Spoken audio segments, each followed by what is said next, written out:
My name's Jake DeSell. I'm a fifth generation Montana farmer here running Crooked Yard Hops. We've been growing hops for, this will be our 10th season now, and supplying Montana brewers and beyond with some of the best hops you can get.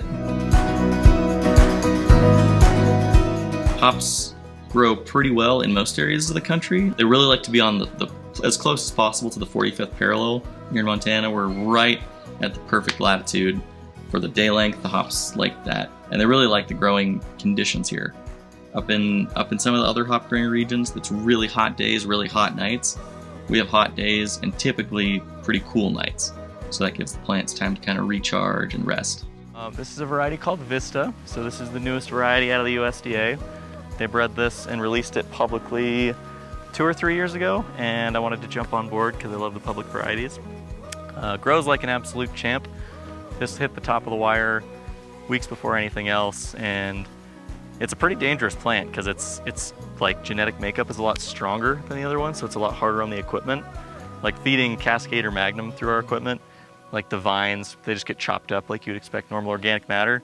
By the time harvest hits, putting this stuff through the machine is like, you might as well just throw 2x4s in there. It's like so dense, it's crazy.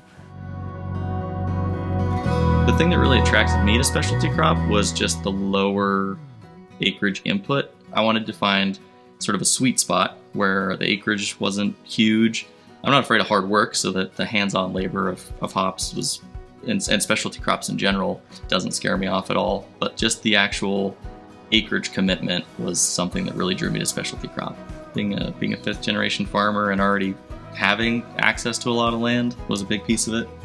Not to mention, I mean, ag is just such a big piece of our state pride. If you go to other states, it's kind of funny, like, to realize how much state pride Montana actually has when you come back here.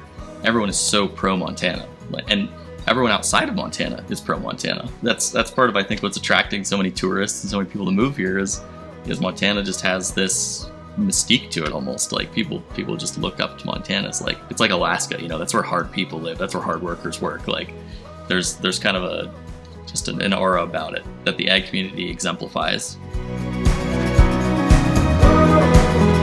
Our business has been really fortunate to take advantage of a lot of different grant programs over the years. The Growth Through Agriculture program allowed us to fund a lot of our hard capital investments. It helped with a lot of just equipment purchasing, right? That was huge, and the education around that was on us, and the financial commitment coming from them, I thought that was a great partnership.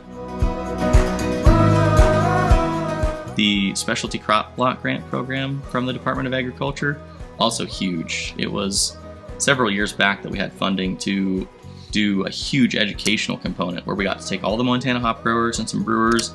We got to drive around the Northwest, we got to go to hop farms, we got to go to breweries, we got to learn about a whole different side of the industry and import a lot of that knowledge back. The fact that the Montana Department of Agriculture is willing to be in our corner and bat for us on that is huge, and something I'm very, very grateful for. And the Food and Ag Development Centers, with the help of, you know, tons of super generous folks with their time, pointed us in the right direction for, here's the grants that you're eligible for, here's what you're not eligible for, these are ones that would be good for your business, these are ones you should think about, here's what we can do to help you. It was really nice to just be able to have people that were willing to like sit down and give me pointers and skills and point me in the right direction. I think as a state we do a really good job at accessibility. There's a lot of really good programs for getting access to funding, getting access to land, getting plugged into, like we talked about, the business aspects of it and building. I mean, it's a process. Like, I don't think that if you're coming into agriculture expecting to A, get rich quick, or B, have a huge operation day one, it's probably not the field for you. If you're expecting to come into it and make a decent living and feel extremely rewarded and tired at the end of every day, and you know you like working with your hands, I think it's the industry for you. I think it could be a good fit.